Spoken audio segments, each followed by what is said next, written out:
ଆକାଶରେ ଦୂରେ ଚମକୁଥିବା ଏକ ଛୋଟ ଆଲୋକକୁ ଯଦି ଆପଣ ସାଧାରଣ ପଥର ଭାବିବେ ତେବେ ସେଟା ଭୁଲ ହେବ, କାରଣ ସେହି ଛୋଟ ବିନ୍ଦୁଟି ମଣିଷକୁ ପ୍ରଥମ ଥର ପାଇଁ ଏହା ଅନୁଭବ କରାଯାଇଥିଲା ଯେ ସୂର୍ଯ୍ୟମଣ୍ଡଳର କେବଳ ପୃଥିବୀ ମାତ୍ର ଜୀବନ୍ତ ନୁହେଁ, କେଉଁଠି କେଉଁଠି ସମଗ୍ର ଜଗତର ଆଗୁନ ଜଳୁଛି।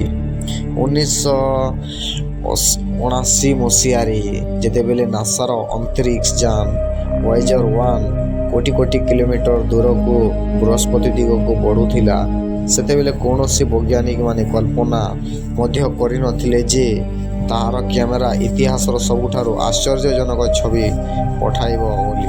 ସେମାନେ କେବଳ ଗ୍ରହମାନଙ୍କର ଛବି ପଠାଇନଥିଲେ, କିନ୍ତୁ ସେମାନେ ଏମିତି ଏକ ଦୃଶ୍ୟ ଦେଖାଇଥିଲେ ଯେ ଯାହା ପୁସ୍ତକ ବଦଳାଇ ଦେଲା, ସିଦ୍ଧାନ୍ତ ବଦଳାଇ ଦେଲା ଏବଂ ପ୍ରମାଣ କରିଦେଲା ଯେ ଅନ୍ତରିକ୍ଷ ସେତେଟା ଶାନ୍ତ ନୁହେଁ ଯେତେଟା ଆମେମାନେ ଭାବିଥାଉ। ଆମେ ରାତିରେ ଆକାଶରେ ଦେଖୁଛୁ। ପୃଥିବୀ ଏହି ଯାତ୍ରା 2 ବର୍ଷ ପୂର୍ବରୁ ଆରମ୍ଭ ହୋଇଥିଲା।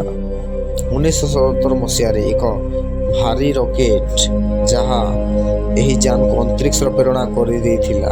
ଉଦ୍ଦେଶ୍ୟ ସ୍ପଷ୍ଟ ଥିଲା, ବାହ୍ୟ ଗ୍ରହମାନଙ୍କ ନିକଟ ଅଧ୍ୟୟନ କରିବା, ସେମାନଙ୍କର ଛବି ନେବା ଏବଂ ତାପମାନ ଚଳିବା ତାଙ୍କର ଚଳଚ୍ଚିତ୍ର ଥିଲା।